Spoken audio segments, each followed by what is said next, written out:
আজকের আলোচনায় স্বাগত। আজ আমরা একটা বেশ মানে গভীর ধর্মতাত্ত্বিক উৎসের ভেতরে ঢুকছি।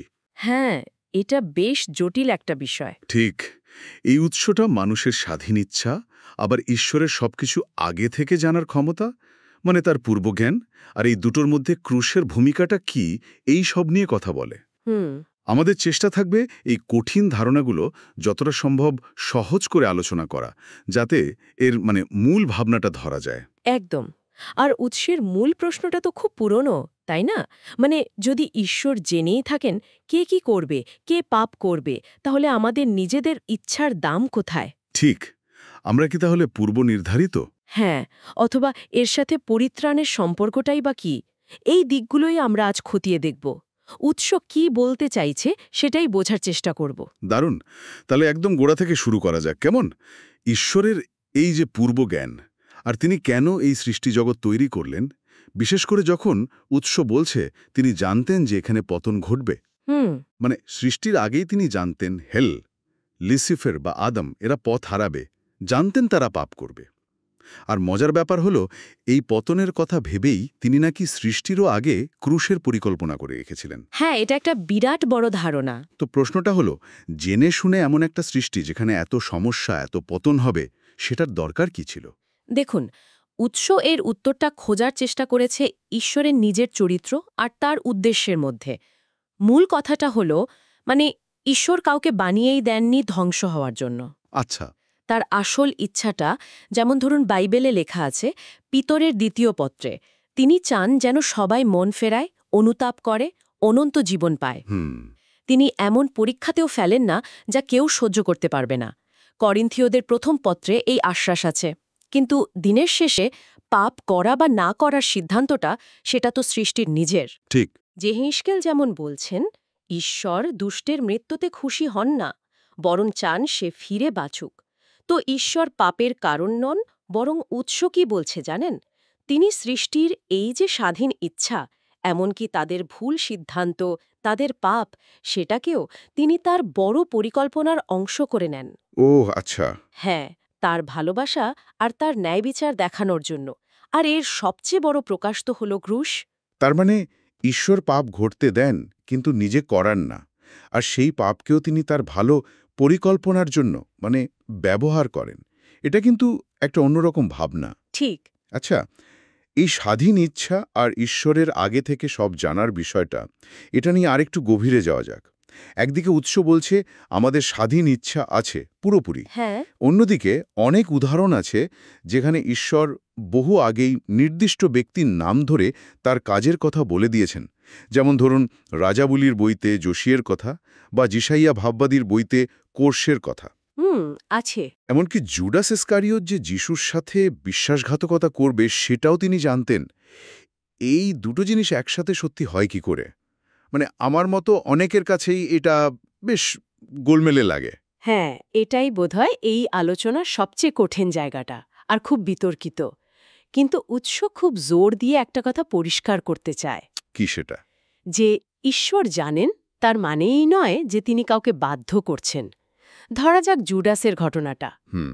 যোহানের সুসমাচারে দেখো, যিশু জানতেন কে তার সাথে বিশ্বাসঘাতকতা করবে। কিন্তু কাজটা জুডাস করেছিল তার নিজেরই কোনো কারণে, হতে পারে লোভ বা হতাশা বা অন্য কিছু। আচ্ছা। ঈশ্বর শুধু জুডাসের ওই স্বাধীন সিদ্ধান্তটাকে তার যে পরিত্রাণের পরিকল্পনা ছিল সেটা পূর্ণ করার জন্য ব্যবহার করেছিলেন। কিন্তু উৎস কি এটাও বলে যে জুডাস না করলে অন্য কেউ করত? হ্যাঁ, উৎস এই পয়েন্টটা আনে। যদি জুডাস নাও করত তাহলে অন্য কেউ করত, আর ঈশ্বর সেটাও আগে থেকেই জানতেন। ও, তারা নিজেদের ইচ্ছাতেই পাপটা করল, আর তার দায়টাও তাদেরই। বুঝলাম। মতিতে যেমন বলা আছে, বাধা আসবেই, কিন্তু যার মাধ্যমে আসে তার সমস্যা। ঠিক তাই, ঈশ্বরের পূর্বজ্ঞান মানুষের দায়বদ্ধতাকে বাতিল করে না। পরিষ্কার হলো ব্যাপারটা। ঈশ্বরের জ্ঞান তার পরিকল্পনাকে এগিয়ে নিয়ে যায়, কিন্তু আমাদের পছন্দের স্বাধীনতা আর তার ফলভোগের দায়টা থেকেই যায়। তিনি জানেন কি হবে, কিন্তু জোর করে করান না। কিন্তু তাহলে এই স্বাধীন ইচ্ছার শেষ পরিণতিটা কি? যদি এটা প্রায়শই পাপের দিকেই ঠেলে দেয় মানুষকে, তাহলে এর সার্থকতা কোথায়? হুম। উৎস বলছে এই স্বাধীন ইচ্ছা নাকি নিজে নিজে যথেষ্ট নয়। এটা কেবল ক্রুশের মাধ্যমেই পূর্ণ হতে পারে। কলসীয়দের পত্রে এরকম একটা ইঙ্গিত আছে। এটা একটু ব্যাখ্যা করবেন? অবশ্যই উৎস বলছে ক্রুশ শুধু পাপের শাস্তি মেটানোর জন্য নয়, এটা আসলে ঈশ্বরের চূড়ান্ত নিঃশর্ত ভালোবাসার একটা প্রকাশ। ভালোবাসার প্রকাশ। হ্যাঁ, যেমন ১ যোহান বলছে, তিনি আমাদের প্রথমে ভালোবেসেছেন আর তার পুত্রকে পাঠিয়েছেন আমাদের পাপের প্রায়শ্চিত্ত হতে। যখন কেউ এই ভালোবাসার গভীরতাটা সত্যি সত্যি বুঝতে পারে আর ঈশ্বরের অনুগ্রহ তার অকারণ করুণা গ্রহণ করে, তখন তার ভেতরে একটা অদ্ভুত পরিবর্তন আসে। কিরকম? তখন সে শুধু ঈশ্বরকে নয়, পাশের মানুষটাকেও এমন ভালোবাসতে শেখে যে দরকার হলে জীবনও দিয়ে দিতে পারে। যেমন যোহান বা ১ যোহানে লেখা আছে, নিজের শক্তিতে নয়। না, ঈশ্বরের আদেশগুলো, বিশেষ করে ভালোবাসার যে মূল আদেশটা, সেটা নিজের শক্তি দিয়ে পালন করা সম্ভবই না। ইফিসীয়দের পত্রে তো স্পষ্টই বলা আছে, অনুগ্রহেই বিশ্বাস দিয়ে তোমরা পরিত্রাণ পেয়েছ। এটা তোমাদের নিজেদের থেকে হয়নি, ঈশ্বরেরই দান। রোমীয়দের পত্রও বলছে, আইন বা নিয়ম মেনে কেউ ধার্মিক হতে পারে না। ভালোবাসার আসল শক্তিটা আসে ঈশ্বরের কাছ থেকে, যখন আমরা তার ভালোবাসাটা গ্রহণ করি। ১ যোহান বলছে, আমরা ভালোবাসি কারণ তিনি আগে আমাদের ভালোবেসেছেন। তার মানে স্বাধীন ইচ্ছা তখনই কাজে লাগে যখন তা ঈশ্বরের অনুগ্রহ গ্রহণ করে। একদম। এবং তার ভালোবাসায় চালিত হয়, তখন সেটা সার্থক হয়। তাহলে এই অনুগ্রহ গ্রহণ করাটাই আসল। কিন্তু সবাই কি করে? উৎস কি বলছে? যে ক্রুশে ঈশ্বরের চূড়ান্ত ভালোবাসা দেখার পরেও কেউ সেটাকে প্রত্যাখ্যান করতে পারে? এটা সম্ভব? হ্যাঁ, উৎস অনুযায়ী এটা শুধু সম্ভবই নয়, এটাই বাস্তবতার একটা কঠিন সত্যি। আর এখানেই স্বাধীন ইচ্ছার ভূমিকাটা সবচেয়ে পরিষ্কার। তাই? হ্যাঁ, ঈশ্বরের অনুগ্রহ, তার এই ভালোবাসার দান, এটা প্রত্যাখ্যান করা যায়। গালাতীয়দের পত্রে পৌলু যেমন প্রশ্ন করছেন, আত্মাতে শুরু করে কি দেহে শেষ করবে? অথবা ইব্রিয়দের পত্রে যে সাবধানবাণী আছে, সত্য জানার পরেও যদি কেউ ইচ্ছে করে পাপ করে চলে, তার জন্য আর কোনো বলিদান বাকি থাকে না। ওহ। ২ করিন্থীয় বলছে, এই যুগের দেব অবিশ্বাসীদের মন এমন অন্ধ করে দিয়েছে যে তারা খ্রিস্টের সুসমাচারের আলো দেখতেই পায় না। শয়তানের মতো। ঠিক, উৎসয় শয়তান বা হেল্লেলের উদাহরণ আবার টানে। সৃষ্টির আগে যেমন সে ঈশ্বরের অনুগ্রহ অহংকারের বশে প্রত্যাখ্যান করেছিল, ঠিক তেমনি ক্রুশের পরেও সে বা তার অনুগামীরা সে একই প্রত্যাখ্যানের পথই বেছে নেয়। তার মানে শুধু পাপ করাটাই বড় কথা নয়। না, বড় কথা হল পাপ করার পর ঈশ্বরের দেওয়া অনুগ্রহ আর ক্ষমার সুযোগটা নেওয়া হল কিনা। যারা অনুগ্রহ প্রত্যাখ্যান করে, উৎস মনে করে তাদের আসলে ঈশ্বরকে মানার বা নিজেদের লোভ ছাড়ার মূল ইচ্ছাটাই থাকে না। যাকোবের পত্রে যেমন আছে, মানুষ নিজের কামনা বাসনা দ্বারাই প্রলুব্ধ হয়ে পাপ করে, ঈশ্বর কাউকে প্রলোভনে ফেলেন না। এই যে প্রত্যাখ্যান, এর মূলে তাহলে কি? উৎস তো হেল্লেল বা লুসিফারের কারণ হিসেবে অহংকারের কথা বলছিল, তাই না? ঠিক ধরেছেন। জিহিশকেলের বইতে যেমন আছে, ঈশ্বর লুসিফারকে অনেক কিছু দিয়েছিলেন, সৌন্দর্য, জ্ঞান, ক্ষমতা। কিন্তু সমস্যা হলো কোথায়? সে এগুলোকে ঈশ্বরের দান না ভেবে নিজে অর্জন ভাবতে শুরু করল। নিজের যোগ্যতা। হ্যাঁ, সে অহংকারী হয়ে উঠল, ঈশ্বরের সমান হতে চাইল, যেমনটা যিশায়া বাবুবাদীর বইতে আছে। আর এটাই তার পতনের কারণ হলো গর্ব। এটা তো একটা বিরাট শিক্ষা। অবশ্যই। উৎসই এই উদাহরণটা ব্যবহার করে একটা খুব জরুরি সাবধানবাণী দেয়।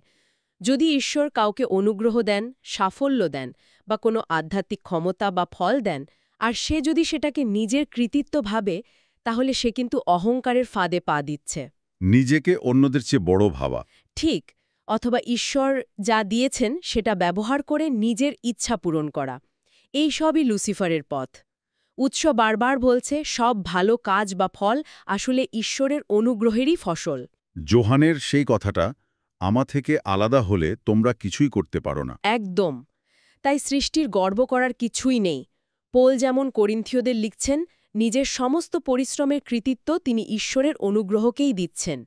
এই অহংকারটাই মানুষকে ঈশ্বরের অনুগ্রহ থেকে দূরে রাখে, কারণ সে ভাবে তার অনুগ্রহের দরকারই নেই। কিন্তু একটা প্রশ্ন মনে আসছে, সবার পরিস্থিতি তো সমান নয়।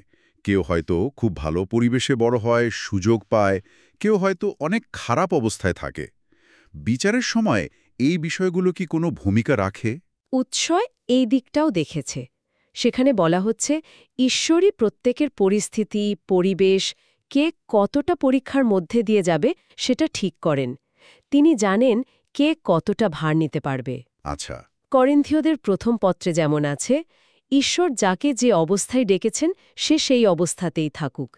এর মানে হল ঈশ্বর প্রত্যেকের পরিস্থিতিটা মাথায় রাখেন, তাই তার বিচার সবসময় সঠিক। ন্যায্য। ঠিক। রোমিওদের পত্র মনে করিয়ে দেয়, শেষ পর্যন্ত সবাইকেই ঈশ্বরের সামনে নিজের কাজের হিসাব দিতে হবে। তাই বিচারের দিনে কেউ বলতে পারবে না, আমার পরিস্থিতি খারাপ ছিল তাই পারিনি।